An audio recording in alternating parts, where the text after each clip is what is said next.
Vous écoutez ou vous regardez On Air Radio, votre podcast santé, la santé en forme avec le docteur Florent, président de SOS Médecins Beauvais, en partenariat évidemment avec SOS Médecins France.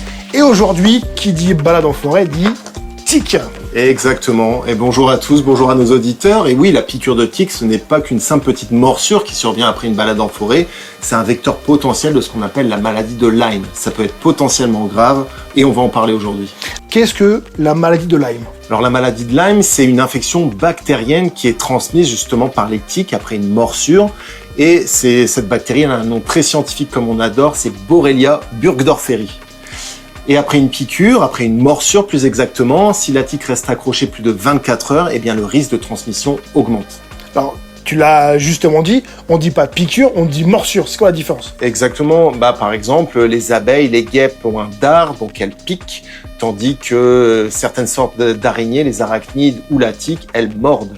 Quels sont les premiers signes ? Qu'est-ce qui doit nous alerter sur cette maladie de Lyme ? Alors le plus typique dans la maladie de Lyme, c'est ce qu'on appelle l'érythème migrant. C'est une rougeur circulaire qui s'étend progressivement au niveau du point de morsure. C'est pas toujours douloureux, mais il faut consulter. On en voit très régulièrement à SOS Médecins à Beauvais. Plus tard, on peut voir aussi apparaître une fièvre, de la fatigue, des douleurs articulaires et dans les cas les plus graves, des pathologies neurologiques. Alors si je me fais piquer, qu'est-ce que je dois faire ? Alors, ce qu'il faut faire dans un premier temps, c'est retirer la tique avec un tire-tique. On peut en trouver en pharmacie, on en a aussi à SOS Médecins. C'est une sorte de crochet qui vient attraper le corps de la tique et avec une rotation et une traction, on va enlever le corps et la tête. Il faut surtout pas utiliser de pince à épiler parce que sinon on risque de retirer que le corps, la tête reste implantée et le risque de transmission de la bactérie persiste. Donc pas d'alcool, pas de pince à épiler, mais un tire-tique. Qui dit bactérie dit antibiotique alors ?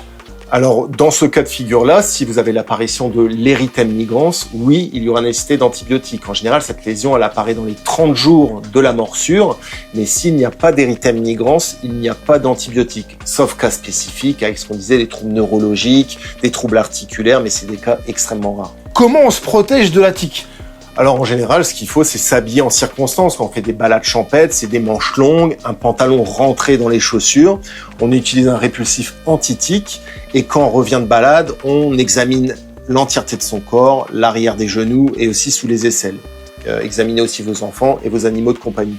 Docteur Florent, merci pour toutes ces infos. Un dernier mot ? Alors oui, les tiques ne doivent pas gâcher nos sorties en forêt et il faut savoir que la tique pique en silence, mais votre vigilance peut faire toute la différence. Docteur Florent, merci pour toutes ces précisions. Vous avez toutes les infos pour faire une virée champêtre en toute sécurité. N'oubliez pas de vous abonner On Air Radio. Et pour un prochain épisode avec Docteur Florent, rendez-vous sur YouTube et sur les réseaux.